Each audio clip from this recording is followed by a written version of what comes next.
Bienvenidas, bienvenidos. Estamos in Palermo. We are in Sicily. We're in Palermo, largest island in the Mediterranean.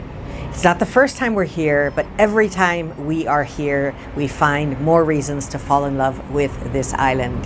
We're going to talk about what is Palermo, the essence, the mystery, some of the secrets, but first is Latina literati.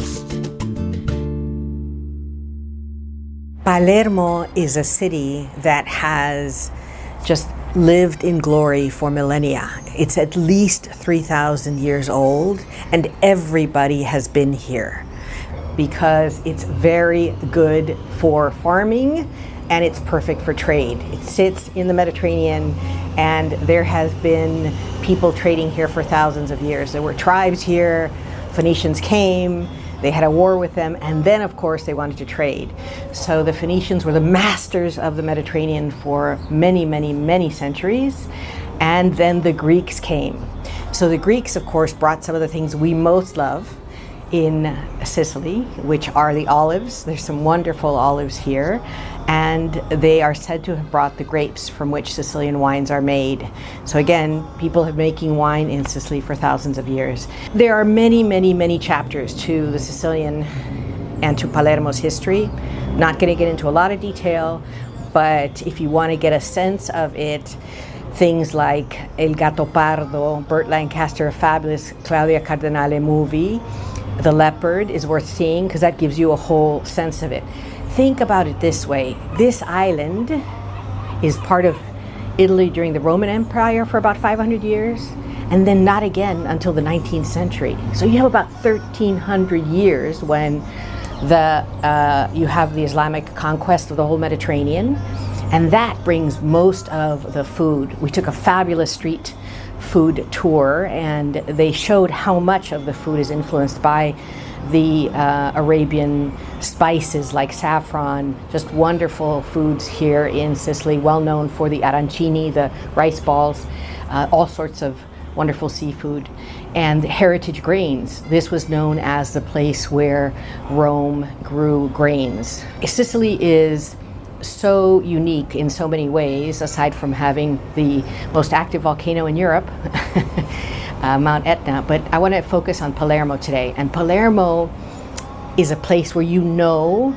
that it has been the capital of kingdoms, the kingdoms of the two Sicilies, for example, and things like Teatro Massimo. Teatro Massimo is an opera house, third largest in Europe after Paris and Vienna, and it is also just a beautiful work of Baroque architecture. About 3,200 people could fit in it, but only half are allowed now for safety reasons. Unfortunately, there's nothing playing right now, but definitely we will be back to see what Teatro Massimo has to offer, because it's so beautiful, impressive, that this would be here in Palermo. There are three major markets that you can't miss when you come to Palermo. And I'm not going to go through all of the usual touristic spots, because I feel like this video is more about the essence, the mystery, the stories of Palermo, more than saying, oh, you should go to Quattro Canti or you should go to any specific place. You will, once you're here, you will see the major tourist places to go to, but there are some places like the cathedral and close by Monreale that you should not miss. But Palermo itself is just layer upon layer of civilization, 3,000 years of people that have made this a place to live and thrive. And so Palermo has had obviously its era where it was known for violence in the 90s. Has always been known as a place where people come to find opportunity. There are people from all over the world living here. In fact, you see that in the buildings, and an example is the cathedral was a Roman church that then was turned into a mosque that is now the cathedral, and it's one inside the other. So when you go into the cathedral, you see the Arabic writing on the columns. It's really beautiful. It's fascinating that one after the other uses the buildings. And one of the things that we visited on the tour was an old church, absolutely abandoned, that is now a mosque.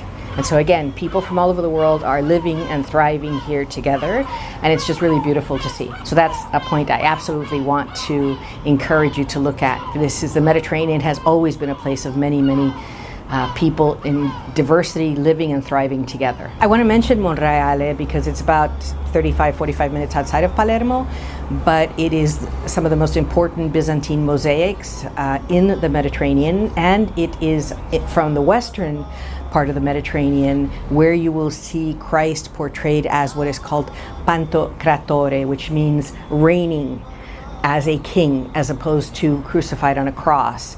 Difference between East and West: in the East they emphasize him as resurrected or as a king of the world, as opposed to the West where he's more normally portrayed as crucified. So just thousands of mosaics, absolutely impactful to go in and see it. Shimmers like the sun, so beautiful. Really recommend it.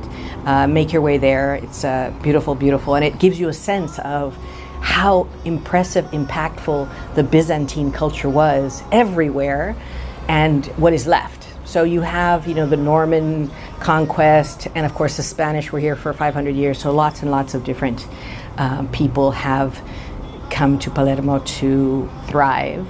And we are here enjoying Palermo as well. And now on to my favorite part of the video, the book recommendations.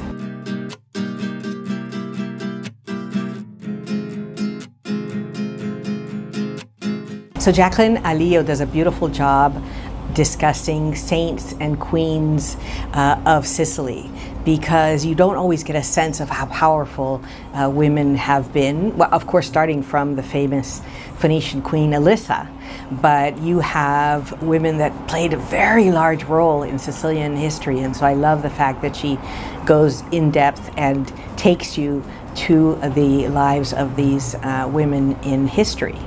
Of course, if you want modern stories, Elena Ferrante, her whole works are of the southern Italian women, and the series supposedly is good. I haven't seen it, but it's supposed to be fabulous as well. But we've talked about Ferrante before, and I'm going on to other books I'm going to recommend because there's so many set in Sicily. It's unbelievable. Continuing with queens, Alio does a whole book on Margaret of Navarra. She was queen to William I, and so amazing woman, very strong teenager, just huge role in what Sicily would become on the international scale. So highly recommended personality that we should learn more about. So Margaret of Navarra would be one of the most influential women in the 12th century Mediterranean, placing Sicily on the map politically. She, with her husband, just made this the place to be, thriving economically, militarily, powerful island, not just the largest, but really the place to be in the 12th century. And for the third book, I'm bringing it back to the present. Robert Alajmo has a book just called Palermo, and it talks about a lot of the stories and the legends and all of the different types of really interesting facts about Palermo. There's just too many to go into, but there are places where you just turn the corner and see 4 different types of architecture in front of you. There are stories, for example, that the Teatro Massimo is haunted by a nun whose convent was destroyed to make the Teatro Massimo. So many stories, so many things to learn about this wonderful city. And we're very happy to be here and share this with you. So thank you so much for joining us on this joint journey. Thank you so much for being here with us. And as always, let us know. Let us know what you'd like us to talk about. We'd love to take suggestions from our community. Thank you so much. Con mucho cariño, mucho salud. Muchas gracias.